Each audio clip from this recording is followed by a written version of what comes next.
நஹ்மதுல்லாஹி அல்-அலீம் வ நுஸல்லி அலா ரசூலில் கரீம். அம்மா பாத். அன்பான ஜமாத்தார்களே, பெரியோர்களே, அல்லாஹ்வின் அருளால் ஃபஜ்ருடைய தொழுகையை தொழுதுவிட்டு குர்ஆனின் விளக்கங்களை தெரிந்து கொள்வதற்காக நாம் எல்லாம் அமர்ந்திருக்கிறோம். ரப்பு சுப்ஹானஹு வ தஆலா நம்முடைய எல்லா அமல்களையும் பரிபூர்ணமாக கபூல் செய்வானாக. ஆமீன். கைரு பரக்கத்துகள் நிறைந்த நாளாக, கெட்ட முடிவுகளை விட்டும் முசீபத்துகளை விட்டும் உலகத்தின் ஆபத்துகளை விட்டும் அல்லாஹ்வின் படைப்புகளின் தீங்குகளை விட்டும் பாதுகாப்பு பெற்ற நாளாக அல்லாஹ் இந்த நாளை நமக்கு அமைத்து தருவானாக. ஆமீன். அருமையானவர்களே, 30வது ஜுஸுவில் முதலாவது சூரா. இந்த சூறாவில் அல்லாஹ் தஆலா மொத்தம் 40 வசனங்களை அமைத்திருக்கிறார். நேற்று நான் சொன்னது போல இந்த சூறாவிலும் அல்லாஹ் கியாமத் நாளை பற்றி தான் பேசுகிறான்.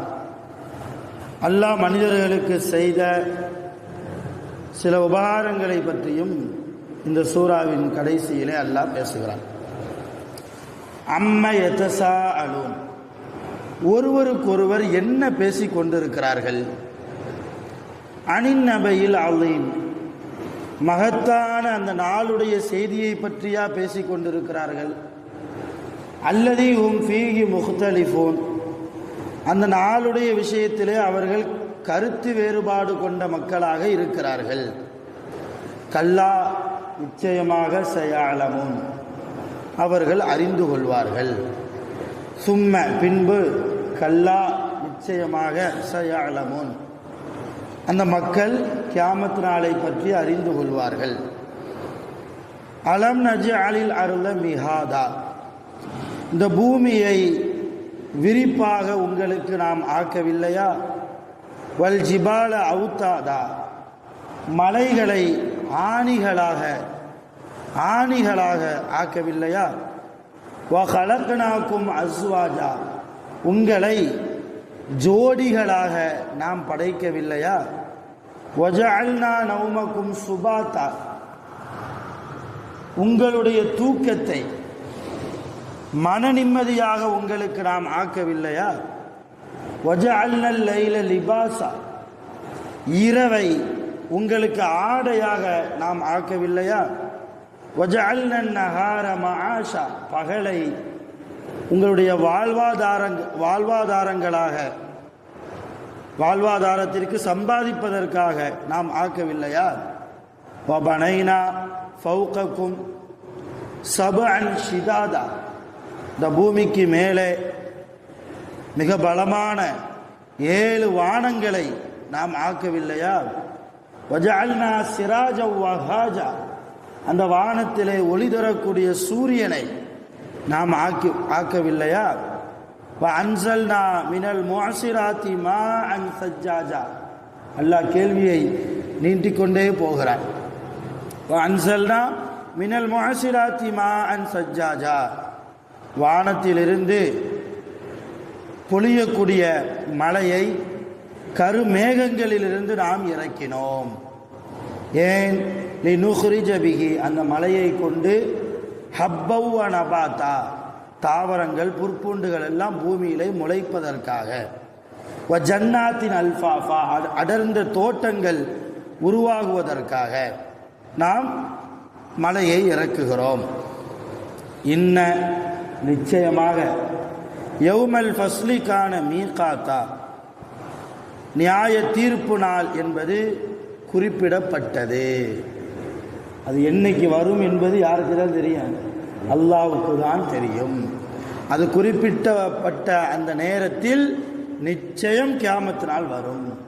அந்த நாளில் யௌம யுன்ஃபகு ஃபிஸ்ஸூரி, சூர் ஊதப்படக்கூடிய அந்த நாளில் ஃபதஅதூன அஃப்வாஜா, நீங்கள் எல்லாம் கூட்டம் கூட்டமாக வருவீர்கள். கியாமத் நாளை பற்றி அல்லாஹ் சொல்றான், கூட்டம் கூட்டமாக வருவீர்கள். அந்த நேரத்தில் ஃபுத்திஹத்திஸ் ஸமா, வானங்கள் எல்லாம் திறக்கப்படும்.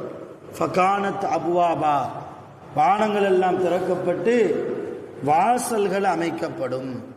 வசுஜ்ஜிரத்தில் ஜிபாலு, மலைகள் எல்லாம் சுக்கு நூறாக பெயர்த்து எடுக்கப்படும்.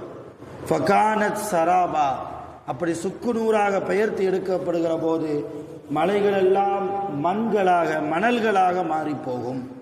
இன்ன ஜஹன்னம, நிச்சயமாக நரகம் என்பது கானத்து மிர்சாதா, பாவிகளை எதிர்நோக்கி கொண்டிருக்கிறது, எதிர்பார்த்து கொண்டிருக்கிறது. இப்போ நரகம் பாவிகளை எதிர்பார்க்கும். ஒவ்வொரு நிமிடமும் என்ன செய்யும், நமக்குள்ள இந்த பாவிகள் எப்பொழுது வரப்போகிறார்கள், இந்த பாவிகளை நாம் சாப்பிடணுமே என்பதற்காக எதிர்பார்த்து கொண்டிருக்கிறது. லித்தாகீன மஆபா, யாரெல்லாம் பூமியிலே அல்லாஹ்வுக்கு கட்டுப்படாமல், அல்லாஹ் சொன்னதின்படம் நடக்காமல், அல்லாஹ்வுக்கு பிடிக்காத வாழ்க்கையாக யார் வாழ்கிறார்களோ அப்படிப்பட்ட வரம்பு மீறியவர்களை நரகம் எதிர்பார்க்கிறது. இந்த நரகத்தில் லாபிசீன ஃபீஹா அஹ்காபா, நீண்ட காலம் அந்த நரகத்திலேயே அவர்கள் இருப்பார்கள். நரகத்தில் இருக்கிற போது லா யதூகூன ஃபீஹா பர்தம் வலா ஷராபா, எந்த குடிபானமும் குளிர்ச்சி தரக்கூடிய பானமும் அவர்களுக்கு கொடுக்கப்பட மாட்டாது. அவர்களுக்கு வேற என்ன கொடுப்பாங்க? இல்லா ஹமீமா வ ஹஸ்ஸாகா, சூடான கொதிக்கக்கூடிய தண்ணீரையும் சீல் சலத்தையும் தான் அந்த நரகவாசிக்கு கொடுக்கப்படும். ஜஸாஅ விஃபாகா, அதுதான் அவர்கள் செய்த பாவத்திற்கு முழுமையான கூலி. அவர்கள் எப்படி வாழ்ந்தார்கள் உலகத்தில்? இன்னகும் கானு லா யர்ஜூன ஹிசாபா, நம்ம கியாமத் நாள் என்று ஒன்று உண்டு, அதில் நாம் செய்கிற தவறுகளுக்கெல்லாம் அல்லாஹ் கேள்வி கேட்பானே என்கிற பயம் இல்லாமல் தான்றோன்றித்தனமாக பூமியிலே வாழ்ந்தவர்களுக்கு நரகத்தில் இது போன்ற சாப்பாடு உண்டு. வகத்தபூ பி ஆயாத்தினா கிஸ்ஸாபா, அவர்கள் நம்முடைய ஆயத்துகளை, நம்முடைய குர்ஆனை பொய்ப்படுத்தினார்கள் என்று அல்லாஹ் இப்படி நீளமாக நரகவாசிகளை பற்றி பேசுகிறார். அருமையான பெருமக்களை, இந்த சூரா எப்பொழுது எடுக்கப்பட்டது என்றால், கியாமத் நாள் என்பது கிடையாது என்று காஃபிர்கள் எல்லாம் ஒருவருக்கொருவர் வாதிட்டு கொண்டிருக்கிற அந்த நேரத்தில் தான் அல்லாஹ் இந்த சூறாவை இறக்கிறார். இந்த சூறாவின் மூலமாக நமக்கு கிடைக்க வேண்டிய படிப்பினை, கூடுமான வரைக்கும் அல்லாஹ்வுடைய பொருத்தத்தை பெற்று நம்முடைய வாழ்க்கையை அமைக்கணும். அதிலும் குறிப்பாக ஹலால் ஹராமுடைய விஷயத்தில் ரொம்ப தெளிவாக இருக்கணும். இன்னைக்கு இந்த சமூகம் ஹலாலை விட்டும் தாண்டி போய் ரொம்ப வருடங்கள் ஆயிடுச்சு. ஹராம் ஹராம் தானே, இது இல்லைன்னா இன்னைக்கு வாழ முடியாது என்கிற சூழ்நிலையில் இன்றைக்கு முஸ்லீம் சமூகம் தள்ளப்பட்டுச்சு. ஒன்று புரிஞ்சுக்கோங்க, ஹலாலான முறையில் சம்பாதிப்பதற்கு நிறைய வழிகள் இருக்கிறது, ஹலாலான முறையில். ஆனால் ஹராமான முறையில் சம்பாதிப்பதற்கு விரல் விட்டு எண்ணக்கூடிய வழிகள் தான் இருக்கிறது.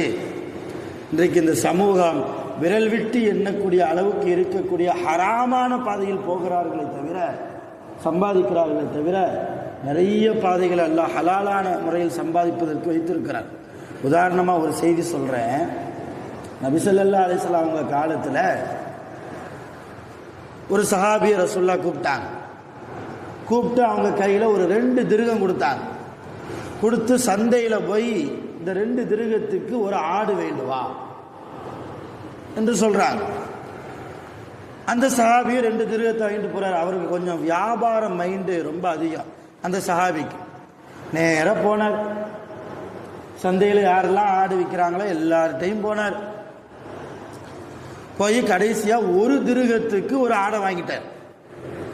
ஒரு திருகத்துக்கு ரசூலுல்லாஹ் ஒரு திருகத்துக்கு வேண்டுவான்னு சொல்லலை, 2 திருகத்துக்கு ஆடு வேண்டுவார்னு சொன்னாங்க. 2 திருகம் ஒரு ஆடு வரணும் எனக்கு, அவ்வளவுதான்.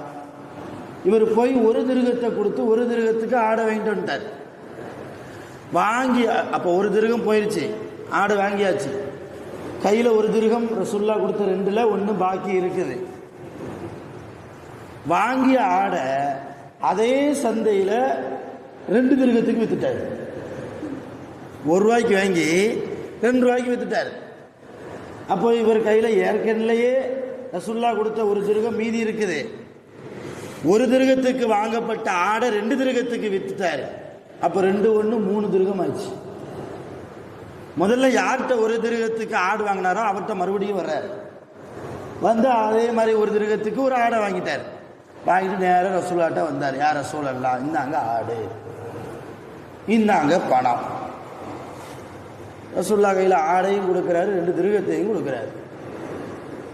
ரசூல்லா சொன்னாங்க, என்னப்பா 2 திருகம் கொடுத்தனா ஆடை வேண்டு வர்றதுக்கு, ஆடையும் கொண்டு வந்துட்ட, நான் கொடுத்த 2 திருகத்தையும் எப்படி கொண்டு வந்துட்டியே?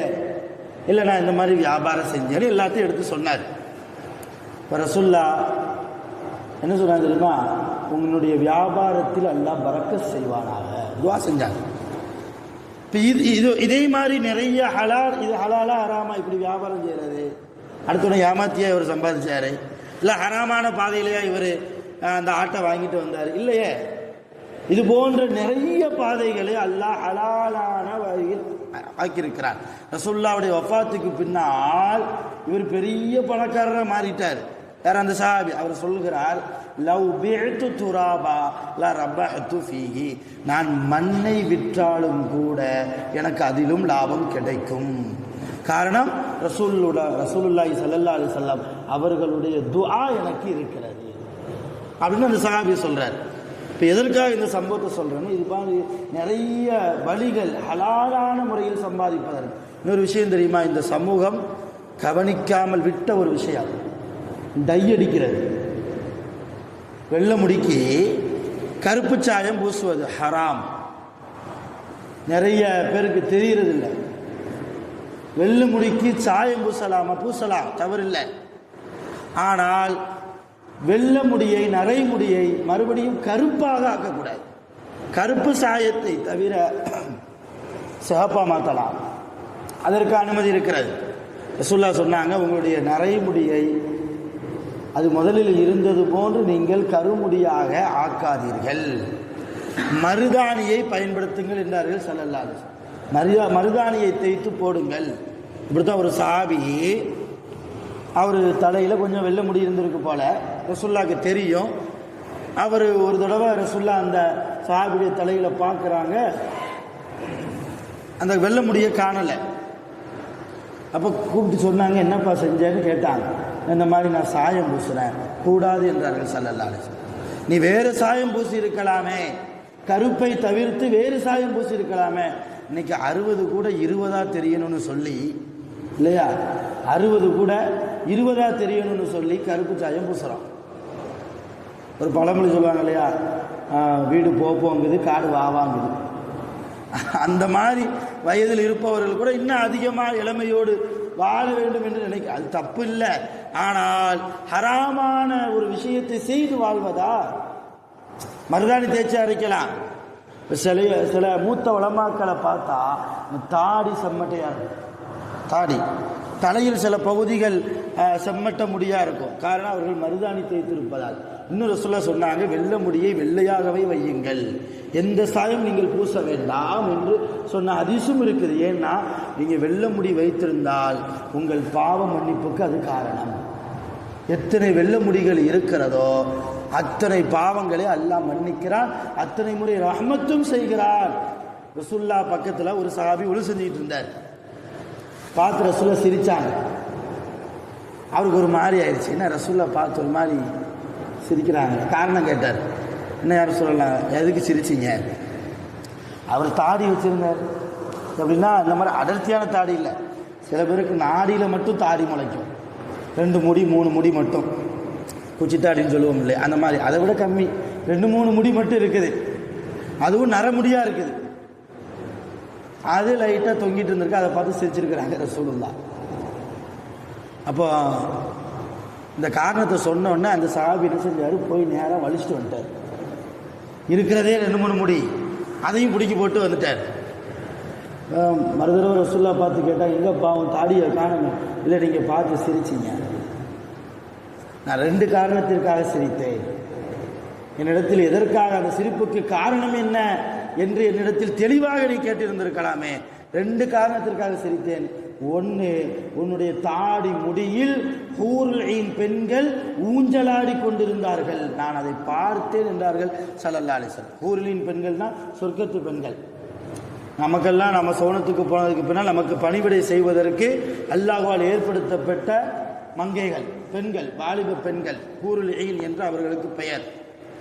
அப்படிப்பட்ட பெண்கள் உன் தாடி முடியை பிடித்து ஊஞ்சலாடி கொண்டிருந்ததை நான் பார்த்தேன். இது ஒரு காரணம், அதற்காக நான் சிரித்தேன். 2வது, உன்னுடைய தாடி நரைமுடியாக இருந்ததால் அல்லாஹ் அந்த பாவங்களை மன்னித்து கொண்டிருக்கிறார். அதற்காகவும் அல்லாஹ்வுடைய ரஹ்மத்தை நினைத்து அல்லாஹ் ஒரு மனிதனை எப்படியெல்லாம் மன்னிக்கிறான், என்னென்ன காரணத்திற்காக எல்லாம் மன்னிக்கிறான் என்று நினைத்து நான் சிரித்தேன். இந்த 2 காரணத்துக்காக சிரித்தனி அப்படிப்பட்ட தாடியை எடுத்து வந்துட்டியே என்று சொல்லி ரசூலுல்லாஹ் அந்த சஹாபியை அன்பாக கண்டித்தார்கள் என்று நாம் புகாரியிலே பார்க்கிறோம். ஆக அருமையான பெருமக்கள், எதற்காக சொல்கிறேன்னா, இப்படி ஹலால் ஹராம் விஷயத்தில் கருப்பு சாயம் பூசக்கூடியவர்களாக நாம் இருந்தால் நாம் அந்த காரியத்தை விட்டு ஒதுங்கிக் கொள்ள வேண்டும். நரைமுடியை சிவப்பாக ஆக்கலாம், மருதாணி தேய்க்கலாம், ஆனால் டையடிப்பது முற்றிலும் மார்க்கத்தில் மக்ரூஹான விஷயம். மக்ரூஹை தொடர்ந்து செய்தால் ஹராமுடைய அந்தஸ்து. இதை மக்கள் மனதில் வைத்துக்கொண்டு நிறைய ஹலாலான பாதைகள் நிறைய அல்லாஹ் வைத்திருக்கிறான். அந்த ஹலாலில் நம்முடைய வாழ்க்கையை கழிப்போம், ஹராமை விட்டும் நாம் தவிர்ந்திருப்போம். வல்ல ரஹ்மான் கடுமையான கியாமத்து நாளில் அவனுடைய ரஹ்மத்து பெற்ற மக்களாக, பரக்கத்து நிறைந்தவர்களாக நம் அனைவர்களையும் ஆக்கி அருள் புரிவானாக. ஆகிரு தஅவானா அனில் ஹம்துலில்லாஹி ரப்பில் ஆலமீன். சுப்ஹானல்லாஹி வ பிஹம்திஹி, சுப்ஹானக்கல்லாஹும்ம வ பிஹம்திஹி, அஷ்ஹது அன் லா இலாஹா இல்லா அன்த அஸ்தக்ஃபிருக வ அத்தூபு இலைக். ஆமீன். சுப்ஹான ரப்பிக ரப்பில் இஸ்ஸத்தி அம்மா யசிஃபூன் வ ஸலாமுன் அலல் முர்ஸலீன் வல்ஹம்துலில்லாஹி ரப்பில் ஆலமீன். ஸல்லல்லாஹு அலா முஹம்மத் ஸல்லல்லாஹு அலைஹி வஸல்லம். ஸல்லல்லாஹு அலா முஹம்மத் ஸல்லல்லாஹு அலைஹி வஸல்லம். ஸல்லல்லாஹு அலா முஹம்மத் யா ரப்பி ஸல்லி அலைஹி வஸல்லம். அஸ்ஸலாமு அலைக்கும்.